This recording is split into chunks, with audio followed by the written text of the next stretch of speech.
Hey guys, and welcome back to Cerebral Palsy Daily. Today we have an interview with my mother. Oh yeah. I've been waiting on this interview for a long time, because she can tell you a lot of stuff that a lot of people don't know about me. Some good, some bad. But it's all good, Dan. Okay, Mom, when did you first learn that I had my disability? Well, I kind of had a clue when you were like 6 months old because the doctors kept saying you were behind, you weren't setting up when you should, you were behind. But they also told me that it was because you were a preemie and you were born 3 months early, so it was going to take your mind and all your functions 3 months more to catch up than what a normal child would. So they told me to just wait and be patient. So that's what I tried to do. But the first prognosis wasn't very good. You were told that I wouldn't be able to speak and... So once they finally realized that he was actually behind and it was not his prematurity that made him behind, they told me he would never walk, he would not eat, he would not talk, he would be on a feeding tube the rest of his life. They actually asked me if I wanted to put him in a home because he would not be able to do any of those things. And guess what? When you tell me he is not going to do those things, I'm going to make sure he does whatever he can do and make sure that he is going to go as far as he could possibly go. And look who we have today. Yes, my mom instilled in me that you can do whatever you put your mind to. Absolutely. And we worked hard to make that achievable, right? Yes. Yes. He's gone to college. He's gotten a degree. Obviously graduated high school.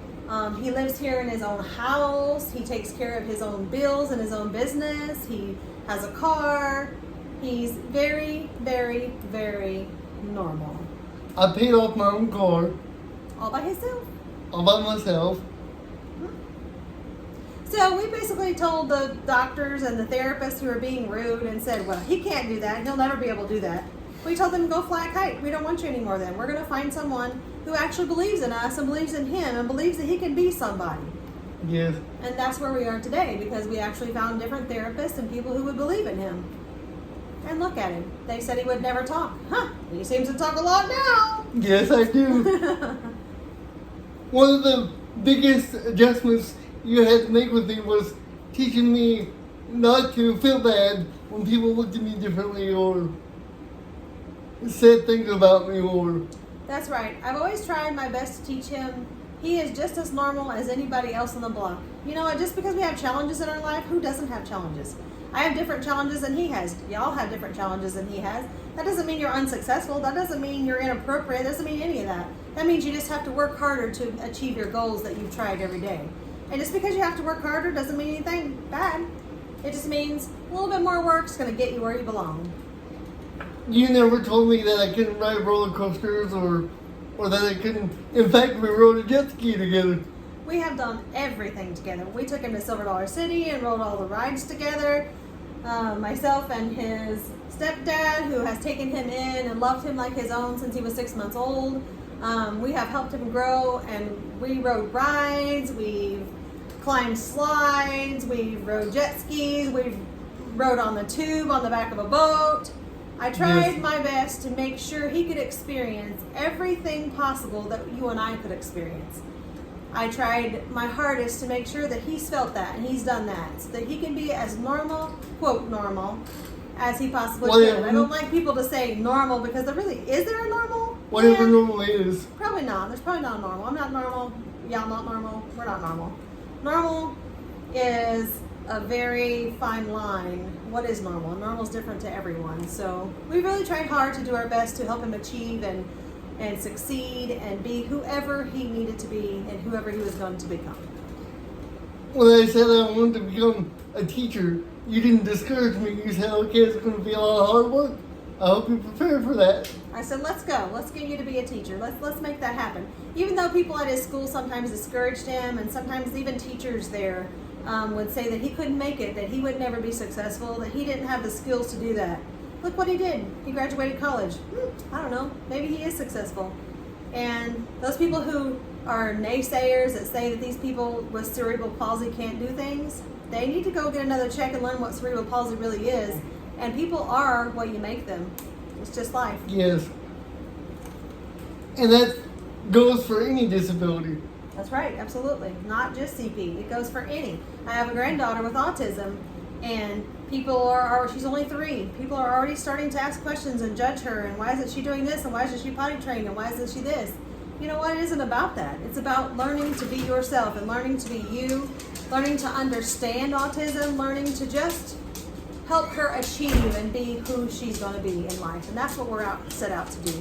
No matter who it is or what your disability is, you can be successful and you can make life be whatever you want it to be. You set the limitations of the disability. Absolutely. The limits of your imagination set the limitations of the disability. Absolutely. I will say one thing that I did that I kind of regret because Dust has happened to live through that today is I've tried to always teach him that he is just like everybody else. He just has to work harder. He's just like everybody else. But in today's world's a little bit strange. And in today's world, they don't believe he's just like everybody else. So when he has trouble when he's trying to find a girlfriend or a date or something and they don't understand him, sometimes he doesn't understand why they don't understand him. Because I've taught him all of his life, you're just like we all are. You just have to work a little harder at what you do.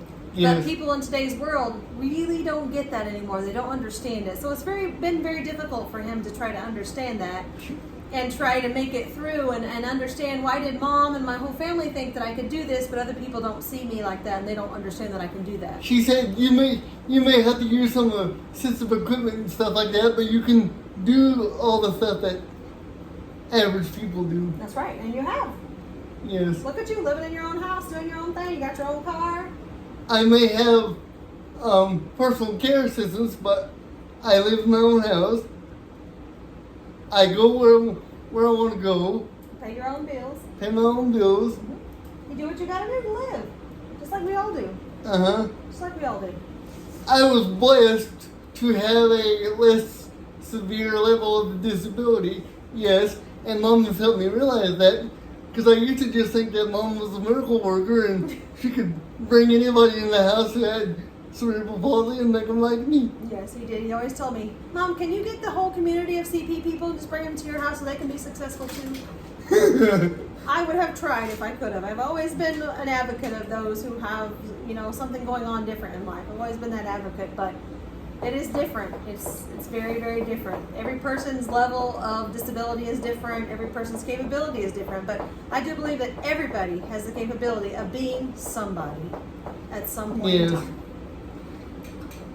A story I can tell you is being in the store, and after we got out of the store, I asked Mom, why is everybody looking at me so differently? And she said, don't get sad. They just want to be in your wheelchair because they think you're cool. He's actually had a lot of little kids, young kids, wanting to be in his wheelchair and take a ride. And so he always thought that they were staring at him because they thought he was weird or different or whatever. But most of the time they would come and actually ask and say, hey, can I ride in his car? They didn't understand. Yeah.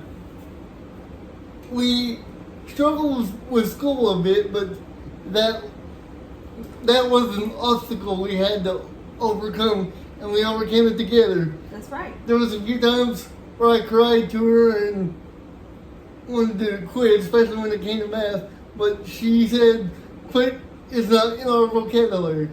That's right. We don't do that. We don't quit. That's why you are who you are today, is because we just struggle, we try harder, we make our goals, we set them, and we achieve them one at a time. It's one step at a time, and you'll get exactly where you need to be going. I told her, I said, I'm done. I don't think I can do this. She said, you're going to do it whether you want to or not. We don't give up. We don't quit. That's right. And he actually had to remind me of that lately because I had a traumatic injury and had a brain injury. And so there's times that I've wanted to give up. And he says, Mom, wait, what did you tell me when I was growing up? You have to do the same. You have to just move forward and it'll be okay. And he's helped me through my struggles as well. And I can tell you that I would not be the person I am today. His dad would not be the person he is today without him. He's taught us to keep loving unconditionally day after day after day. Don't judge people. Don't be so judgmental. Just love and live. And he's taught us that more than we could ever even explain. There's no time to explain all that. What were some of the things we struggled with going to public school? Oh, there was lots. We started out in the public school where they didn't really ever have many disabilities in the school, so they didn't understand that they needed ramps in the school to get him in and out safely. They didn't really understand why they couldn't just lift him up and walk him up the stairs. He had a power wheelchair so that he could be his own person. He could. Everybody explained to me that it is going to hurt him yet help him tremendously, because if you give him a power wheelchair, he may never walk again. But they already said he wasn't going to walk, and we kind of knew that.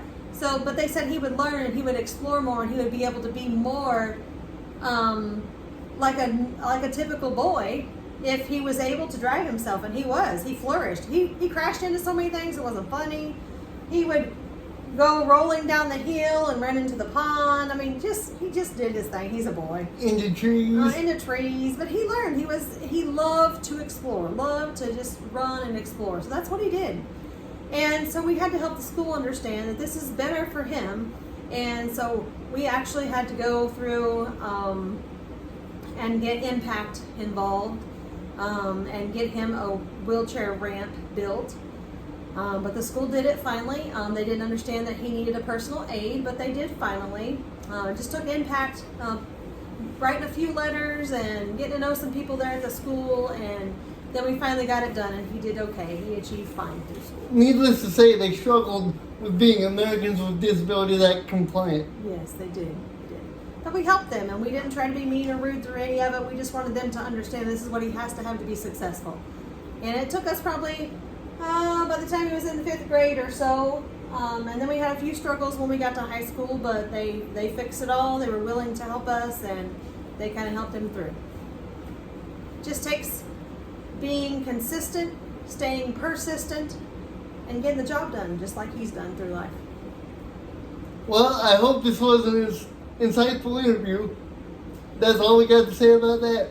We have struggled through our lives. We've changed everything that we live by. We've changed everything that we do. We make sure our houses have ramps. We make sure that we have houses that he is able to function in and move around in, and that kind of thing. So our life has been changed quite a bit, but I can tell you one thing. We would never change this life for anything. We would never give him for anything. We would never change this life for anything.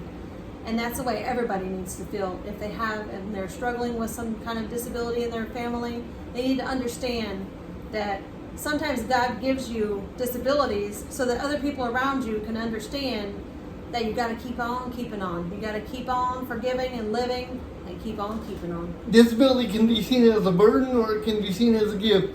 You make the choice. It's absolutely been our gift.